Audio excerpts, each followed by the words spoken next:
വൻ സ്വർണ്ണ നിക്ഷേപം കണ്ടെത്തി തെക്കേ അമേരിക്കൻ രാഷ്ട്രമായ സൂരിനാം. ഫൗണ്ടേഴ്സ് മെറ്റൽസ് എന്ന കമ്പനിയാണ് ഓരോ ടണ്ണിനും 11.88 ഗ്രാം എന്ന ഉയർന്ന ഗ്രേഡിലുള്ള ഈ സ്വർണ്ണ നിക്ഷേപം കണ്ടെത്തിയിരിക്കുന്നത്.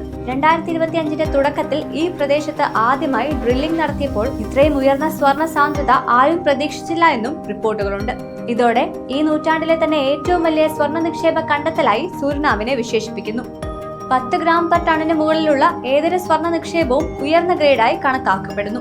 ഒരു ടൺ അവശിഷ്ടങ്ങളിൽ നിന്ന് 10 ഗ്രാമിലേറെ സ്വർണം വേർതിരിച്ചെടുക്കാൻ കഴിയുന്നു എന്നുള്ളതാണ്. ഈ സാഹചര്യത്തിൽ സൂരിനാമിലെ 11.88 ഗ്രാം പെർ ടൺ എന്ന നിരക്ക് ഖനനം കൂടുതൽ ലാഭകരവും ചെലവ് കുറഞ്ഞതുമാക്കുന്നു. ഇത്രയും ഉയർന്ന സാന്ദ്രതയുള്ള സ്വർണം ഖനനം ചെയ്യാൻ കുറഞ്ഞ അളവിൽ പാറ നീക്കം ചെയ്താൽ മതിയാകും.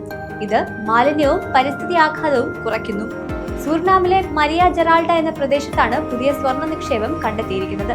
ഭൂമിശാസ്ത്രപരമായി ഏറെ പ്രാധാന്യമുള്ള ഇടമാണിതെന്ന് ശാസ്ത്രലോകവും വിലയിരുത്തുന്നു. 1.7 ബില്യൺ വർഷത്തിലേറെ പഴക്കമുള്ള ഡയാന ഷീൽഡ്സ് എന്ന ക്രെറ്റോണിന്റെ ഭാഗമാണ് ഈ പ്രദേശം.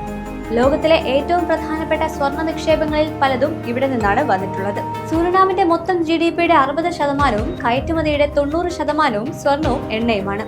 പുതിയ സ്വർണ്ണ നിക്ഷേപം രാജ്യത്തിന് വലിയ സാമ്പത്തിക നേട്ടങ്ങൾ കൊണ്ടുവരും. ഇതിലൂടെ തൊഴിലവസരങ്ങൾ, നികുതി വരുമാനം, അടിസ്ഥാന സൗകര്യ വികസനം എന്നിവയിൽ വലിയ മുന്നേറ്റം ഉണ്ടാക്കാനും കഴിയും.